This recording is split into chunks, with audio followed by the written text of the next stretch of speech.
High বন্ধুরা, welcome to my channel শ্রেষ্ঠাস কিচেনে। তোমাদের সবাইকে জানাই প্রথমেই হ্যাপি হোলি। আশা করছি এই দোলটা তোমরা খুব ভালো করে কাটাবে। আর যেহেতু দোল, তোমাদের জন্য ভালো মন্দ কিছু নিয়ে আসবো না, নতুন কিছু নিয়ে আসবো না হতে পারে, তাই আজকে আমি একটা নিয়ে এসেছি কালারফুল রেসিপি। কি এটা হচ্ছে গোলাপি চিকপি স্যালাড। তো এর জন্য কি কি লাগছে প্রথমেই দেখে নিচ্ছি। প্রথমে এরকম একটা বেবি ক্যারট নিয়ে নিয়েছি, একটা টমেটো নিয়ে নিয়েছি, একটা শসা নিয়ে নিয়েছি, একটা পেঁয়াজ নিয়ে নিয়েছি। এবার এইগুলোকে খুব ভালো করে ধুয়ে নেব আমি। দেখো, প্রথম কথাই বলি, যেহেতু দোল সেহেতু ভালো মন্দ বাড়িতে তো রান্না হবেই, আর তার সঙ্গে পাতে থাকে স্যালাডও। এবার স্যালাডটা যদি এইরকম একটু দেখতে সুন্দর হয় তাহলে আর তো কোনো কথাই নেই, দেখবে সবাই চেটে পুটে খাবে। আর স্যালাডটা যেরকম খেতে হবে সেটাও কিন্তু খুব সুন্দর হবে। তো আর বেশি বকবক না করে চলো শুরু করি। আমার সবজিগুলো ধোয়া হয়ে গেছিল স্যালাডের জন্য, তো এবার এইভাবে ছাড়িয়ে নিচ্ছি।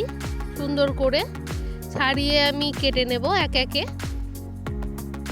প্রথমে শসাটাকে এইভাবে ছাড়িয়ে নিলাম, দিয়ে এবার যে বেবি ক্যারেটটা ছিল সেটাকেও এইভাবে আমি সুন্দর করে ছাড়িয়ে নেব। তোমরা চাইলে ছুরি দিয়ে স্কিনটা একটুখানি ঘষে ঘষে তুলেও নিতে পারো, যে বেবি ক্যারেটটা খুব একটা ছাড়াতে হয় না। এই যে এইভাবে সুন্দর করে আমি ছাড়িয়ে নেব। আর টমেটো পেঁয়াজ এগুলো তো ছাড়ানোর কোনো ব্যাপারই নেই। তো এরপরে নিয়ে নিচ্ছি বাঁধাকপি। বাঁধাকপিটাকে এরকম সাইজের একটা বাঁধাকপি নিয়ে পুরো শুধু ভেতরের যে সাদা বাঁধাকপিটা হয় সেটুকুই আমি নিচ্ছি, ওপরের কোনো গ্রিন পার্ট আমি নিচ্ছি না। এটা দেখতেই পাচ্ছ পুরো সাদা অংশ। এবার এইটাকে খুব এরকম ছুরি ছুরি করে আমি স্লাইস করে কেটে নেব। একদম পাতলা পাতলা করে এরকম প্রথমে কেটে নিতে হবে, তারপরে তোমরা যেরকম সাইজ চাও সেই অনুযায়ী মাছ বরাবর কেটে নিতে হবে। এই যে ঠিক এই রকম ভাবে।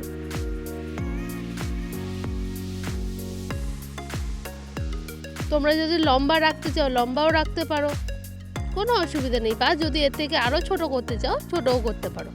এবার বাঁধাকপিটা তুলে নিয়ে একে একে শসা, পেঁয়াজ, টমেটো, গাজর সবই আমি একসাথে কুচিয়ে নেব।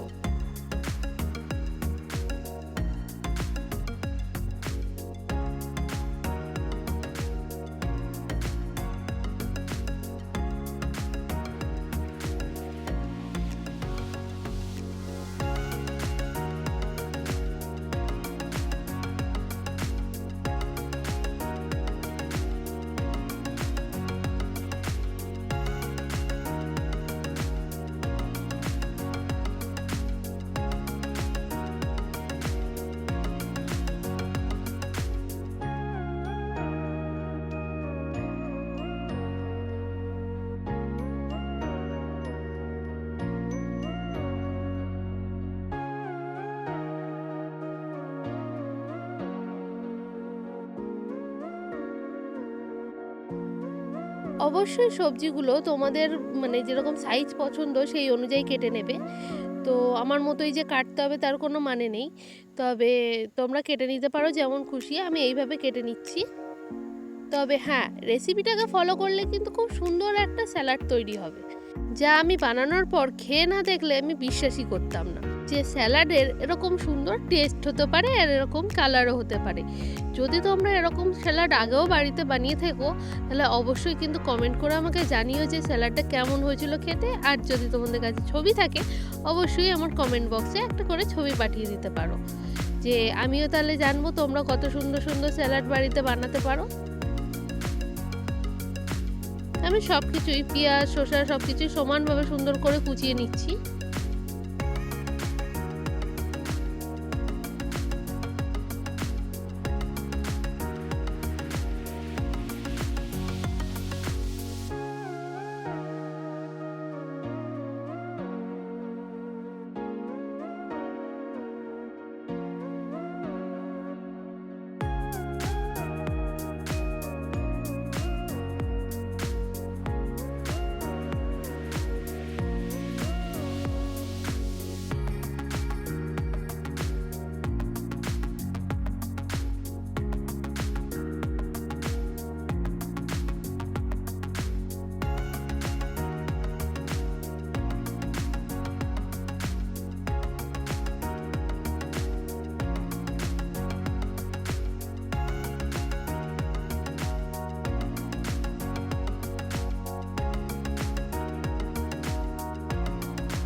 দেখতেই পাচ্ছ আমাদের সুন্দর করে সব কিছু কাটা হয়ে গেছে।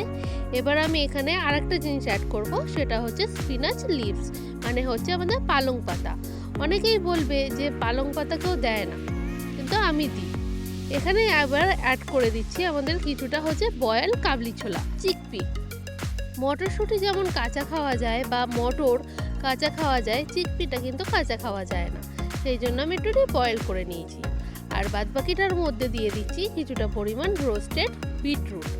এটা আমরা বাংলায় যেটাকে বিট বলি, আমি এটাকে রোস্ট করে নিয়েছি সুন্দর করে। এবার এরকম একটা চপার নিয়ে তাতে আমি চিকপিগুলো দিয়ে আর বিটরুটটা দিয়ে আর কিছুটা পরিমাণ নুন দিয়ে ভালো করে আমি এটা পেস্ট বানিয়ে নেব।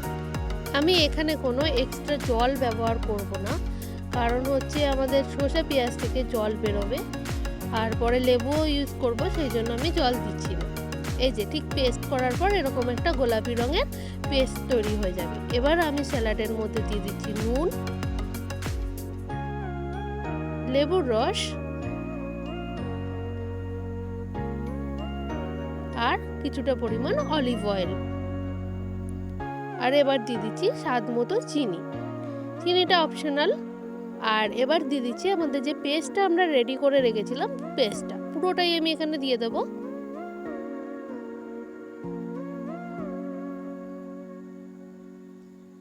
এটা দেয়া হয়ে গেলে এবার সবকিছু বেশ ভালো করে একসাথে আমি মিক্স করে নেব। যদি বলো আমি এখানে পালং শাক দিয়েছি কেন, পালং শাক রান্না না করে খায় না, সেরকম কিন্তু অনেকে বলবে বাঁধাকপিও রান্না না করে খায় না। কিন্তু তোমরা যদি ট্রাই না করো তাহলে বুঝবে কি করে যে কিরম খেতে। স্বাদ তো মানুষ ট্রাই করলেই বুঝতে পারে। যে যেমন আমরা বাজারে কোনো কিছু খেতে যাই, কোনো কিছু স্বাদ কি আমরা আগে থেকে জানি? নিশ্চয়ই ট্রাই করি আগে ভাগে, সেই জন্যই জানি যে কোনটা ভালো কোনটা খারাপ। সেই রকম এটাও তোমরা কিন্তু একবার অবশ্যই ট্রাই করো। দেখতেও যেমন সুন্দর, খেতেও কিন্তু ততটাই সুন্দর হয়েছে। এবার আমি কিছুটা পরিমাণ গোলমরিচ গুঁড়ো এখানে দিয়ে দিচ্ছি। যেহেতু আমি কোনো রকমের লঙ্কা অ্যাড করিনি, সেই জন্য আমি এখানে গোলমরিচ গুঁড়োটা দিচ্ছি। তোমরা চাইলে কাঁচা লঙ্কাও দিতে পারো, আবার শুকনো লঙ্কার যেটা আমরা বলি চিলি ফ্লেক্স, সেটাও কিন্তু তোমরা এখানে অ্যাড করতে পারো। গোলমরিচ গুঁড়োটা দেওয়ার পর বেশ ভালো করে আরেকবার সবকিছু মিক্স করে নেব। আমাদের স্যালাডটা কিন্তু এখানে রেডি হয়ে গেছে। এবার এটাকে সুন্দর করে সার্ভ করে আর ওপর দিয়ে কিছুটা গার্নিশিং করে দিলেই আমাদের স্যালাডটা কিন্তু প্রপার রেডি। এবার এটাকে তোমরা দুপুরবেলা ভাত দিয়েও খেতে পারো, অথবা রাত দিয়ে লুচি পরোটা বা রুটির সাথেও খেতে পারো। তবে হোলির দিনে যেহেতু দুপুরবেলার খাওয়া দাওয়াটা জমজমাটি হয়, সেহেতু এটা কিন্তু দুপুরবেলা দিলেই সবাই খুশি হবে। গরম গরম ভাতের সাথে যদি এরকম স্যালাড পরিবেশন করো, তাহলে কিন্তু আর কোনো কথাই নেই, সবাই তোমার তারিফ করবে। আর কি কি লাগলো এটা বানাতে, এ নাও দেখে নাও, আর দেখে ঝটপট বানিয়ে ফেলো এই গোলাপি রঙের চিকপি স্যালাড। আর আমার ভিডিওটা যদি ভালো লেগে থাকে তাহলে অবশ্যই লাইক শেয়ার সাবস্ক্রাইব করে পাশে থাকবে, আর কমেন্ট করে জানাতে ভুলবে না যেন যে তোমাদের কেমন লাগলো। Thank you.